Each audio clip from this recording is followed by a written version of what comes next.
The US President Donald Trump says his Justice Department should release all credible information from its investigation into the notorious Jeffrey Epstein files. President Trump's documented friendship with Mr. Epstein has long fueled rumours that he is on that list. Today, he moved to distance himself, saying the files are a conspiracy and a hoax made up by previous Democrats. Did she tell you, what did she tell you about the review? And specifically, did she tell you at all that your name appeared in the No, she's given us just a very quick briefing, and in terms of the credibility of the different things that they've seen. And I would say that, these files were made up by Comey, they were made up by Obama, they were made up by the Biden, we went through years of that with the Russia hoax, with all of the different things that we had to go through. We've gone through years of it, but she's handled it very well, and it's going to be up to her. Whatever she thinks is credible, she should release. He's dead for a long time. He was never a big factor in terms of life. I don't understand what the interest or what the fascination is. I really don't. And the credible information's been given. Don't forget, we went through years of the Mueller witch hunt and all of the different things, the Steele dossier, which was all fake. All that information was fake.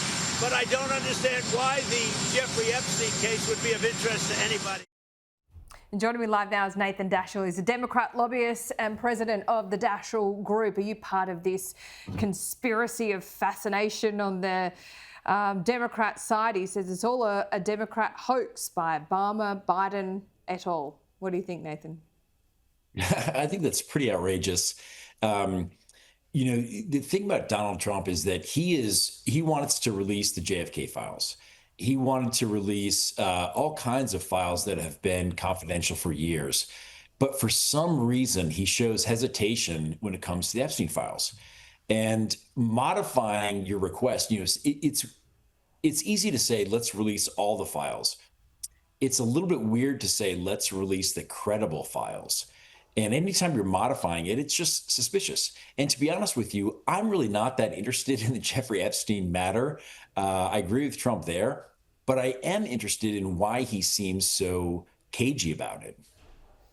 Yes, and a few conservatives like Tucker Carlson, Glenn Beck, others have pointed that out as well. I would say this, it is not in keeping with Donald Trump's usual bolshiness to want to release files, like you say, the JFK files. Absolutely. I mean, Donald Trump, he exerts executive power like no one else, and there is no one stopping him. If he wants to do something, he will do it. And there is a demand, and you're right, it's from both sides. There's a demand to release these files, and for some reason, he's hesitant to do so.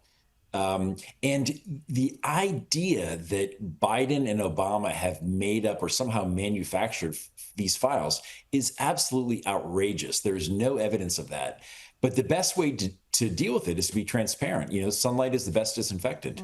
And what he should do is release all the files and let us all decide what happened. Yeah, we will see. And look, there's plenty of evidence and stories written about the timeline of the Epstein case, what Trump said before he was president in terms of wanting to release the files, and now what he is saying after.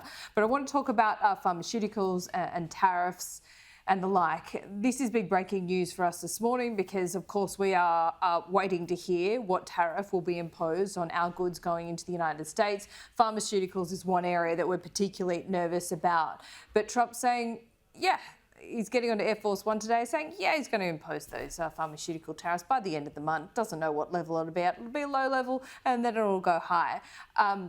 But again, as I was speaking about with Ed Boyd, our business reporter, is that surely this is just more leverage, because if he imposes these tariffs on pharmaceuticals, it makes more expensive medicines that are already, by world standards, very expensive indeed.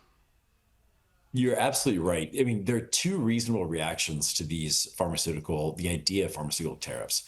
The first is, as a matter of policy, it is a horrendous policy.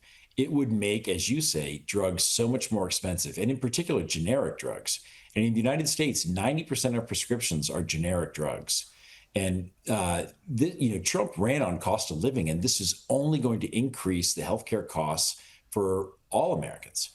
But the second reaction is that of the investors, which is to sort of shrug this off, because there's a saying in the United States recently, you probably heard it, called TACO, Trump always chickens out, which is shorthand for he makes these threats, but he doesn't carry them out. And I think most investors, and even with these pharmaceutical tariffs, he said there's going to be a year or year and a half time to implement them. And I think the investors are all thinking there's just no way he goes through with it, that this is just another empty threat. Maybe it works, maybe it doesn't, but it's sort of taking a 2x4 to a very precious matter of policy. But I really kind of side with the investors. I think this is just another empty threat. And at this point, Trump is sort of the boy who cried wolf. And people are just not taking his threats as seriously. Yeah, we can see that from the market and the reaction from the market to US inflation being higher than thought. And this is all due to these tariffs. But they're looking through it now. They're unperturbed. Yeah, they are.